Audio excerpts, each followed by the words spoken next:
You turn my morning into dancing.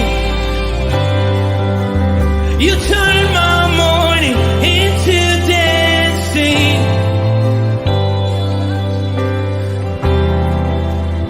Your love changes it. There's something about your love.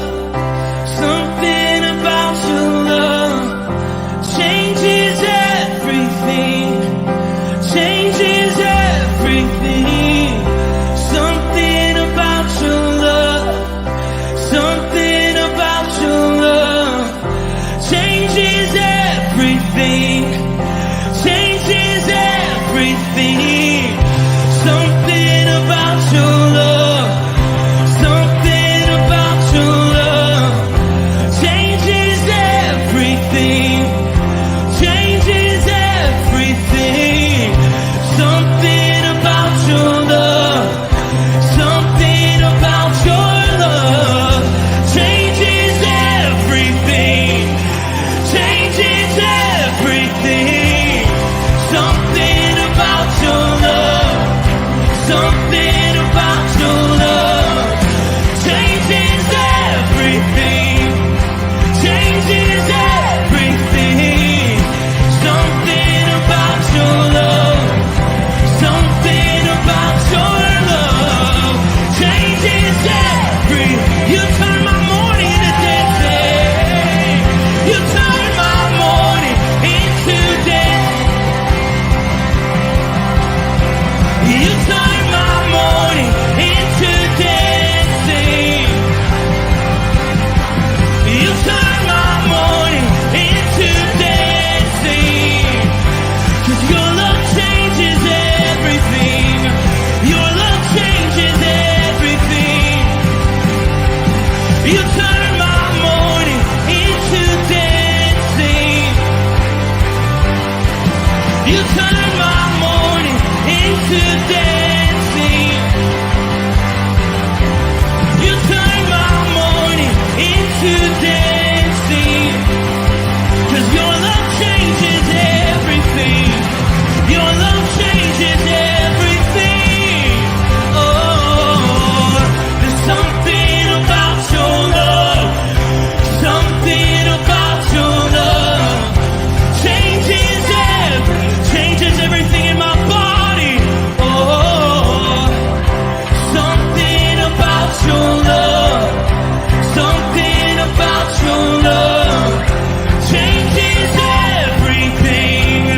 It changes everything. Something about your love. Something about your love changes everything. It changes everything. Something about your love. Something about your love changes everything. Changes everything. Something about your love. Something about your love changes everything. Something about your love. Something about your love changes everything. Changes everything. Something about your love. Something about your love changes everything. Changes everything. Something about your love. Something about your love changes everything. You turn my morning into dancing. You turn my morning into dancing.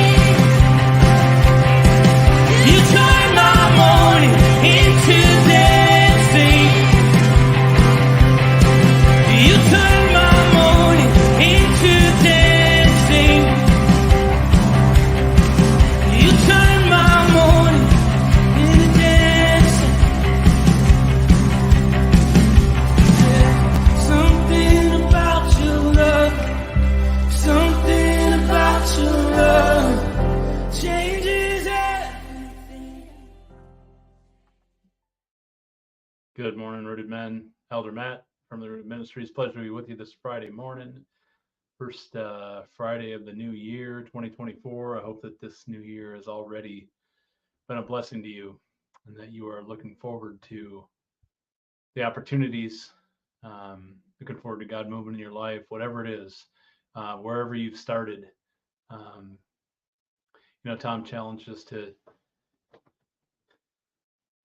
be on a journey to start taking some steps toward leading that own journey for those of us who are following along with the Bible in a year, or the chronological, or the New or Old Testament in a year studies that we've been doing together as a group. Um, he's challenged us to go do it on our own this year. And I hope that's something that's hit you, that you are doing that, whether that be with a friend or a spouse or a loved one or someone who can be an accountability partner to help you walk through it, or with a group, whether it be of men or not, here at the church or elsewhere in your life. It's not too late to get started on something like that. I think it's been 4 years now. I've been going through the Bible each year. And before that, my entire life, one of those stubborn things I always said was, I can't read. I can't read the Bible. Some of you probably don't know I have a reading disability, so I really struggle with reading and reading comprehension. So I had this excuse to never read the Bible, to never, then of course, not apply it to my life.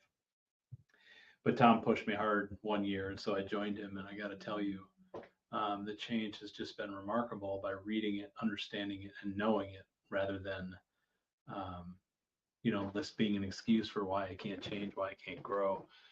So anyway, for what it's worth, obviously I'm not selling you on something, but boy, I'd love to see every one of us involved in digging into the Word. Um, I recommend chronological just because I think that's the best way to do it. But anyway, um, we'll continue to work through these devotions, going through the Word as well. Now we're in Mark.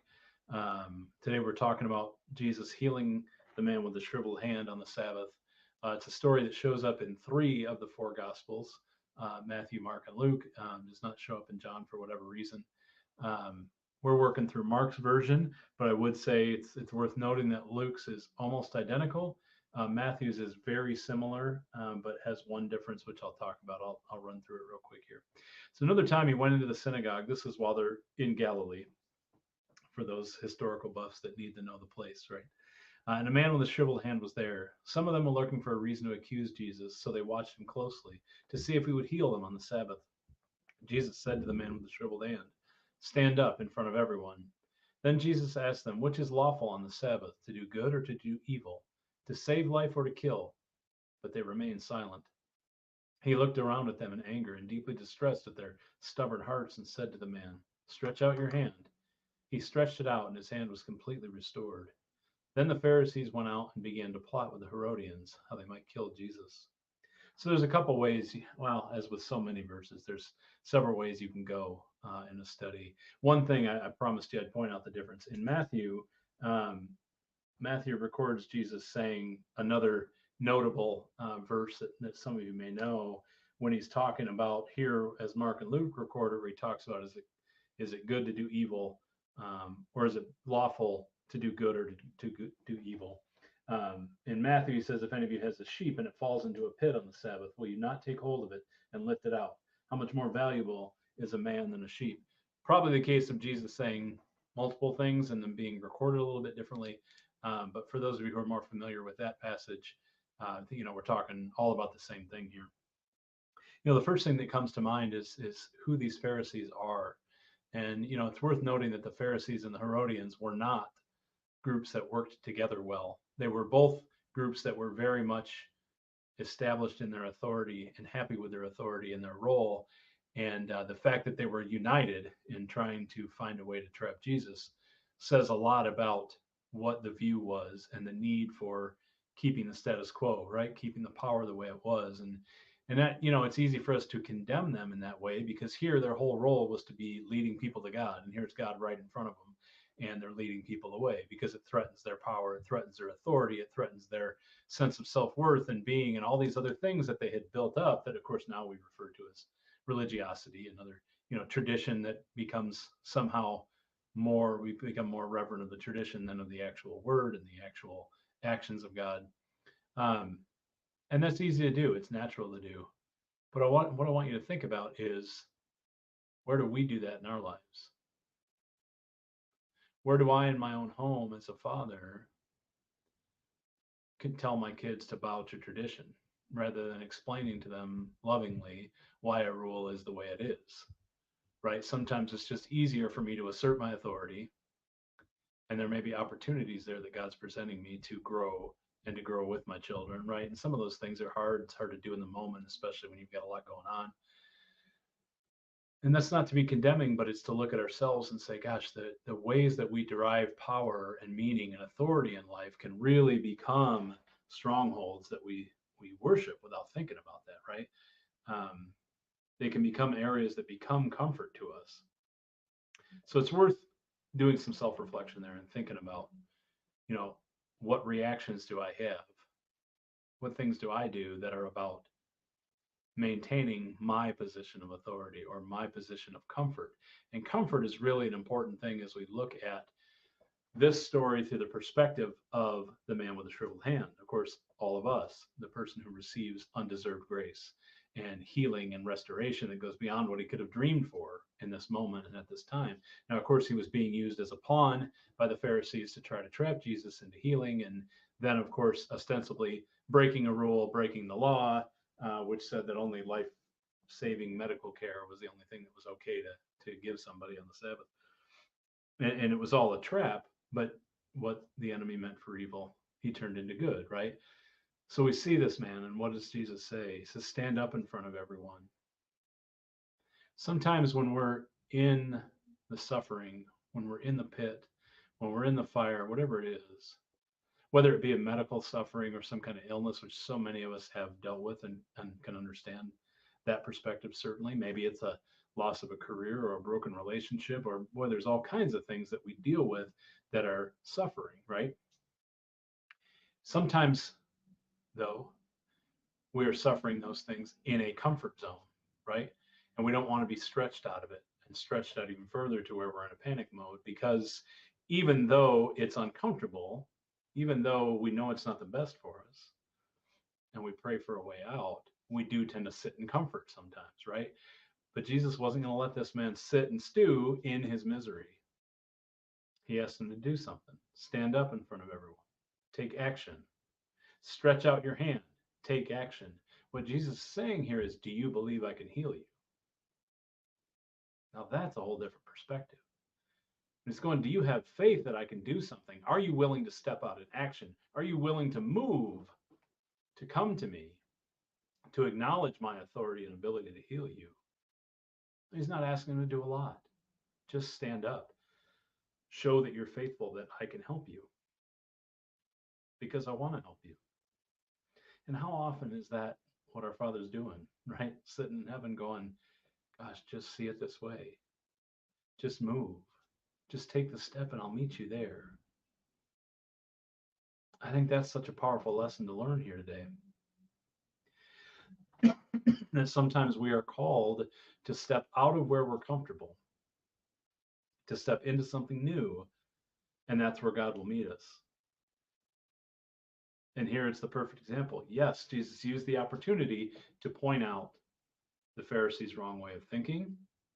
You know, the word says that he was angry and deeply distressed. We tend to think of anger as this bad thing, right? Very negative connotation, but righteous anger, right? Anger that is correctly placed can be useful. He uses it for good. I'm going to correct. I'm not going to be trapped in by the ways the world tells me to act here.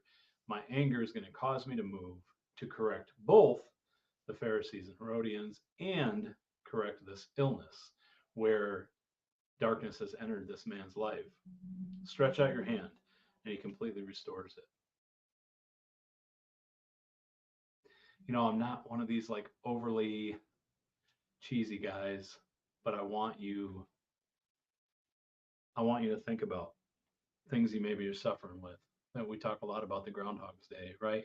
What are some of these loops you're caught in where Jesus might just be saying, stand up in front of everyone, stretch out your hand, show some faith. I want to heal you, son.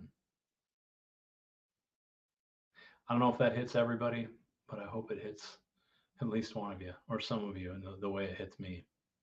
I just want to encourage you that, our Father's a loving Father who wants to reach out and heal those broken parts of us.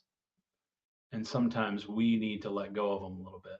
We need to allow God to move us out of that comfort zone, to stretch, to show that we're faithful, and see how he comes through, see how he heals.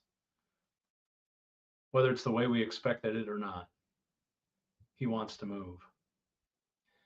And sometimes he wants you to demonstrate some faith, to step out and move as well. And he'll meet you there.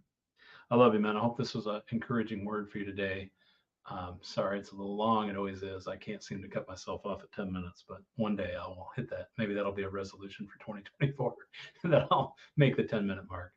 But I love you. Have a great Friday and a great weekend. Let's make it a firmly rooted weekend. And may someone see Jesus in us today. Peace.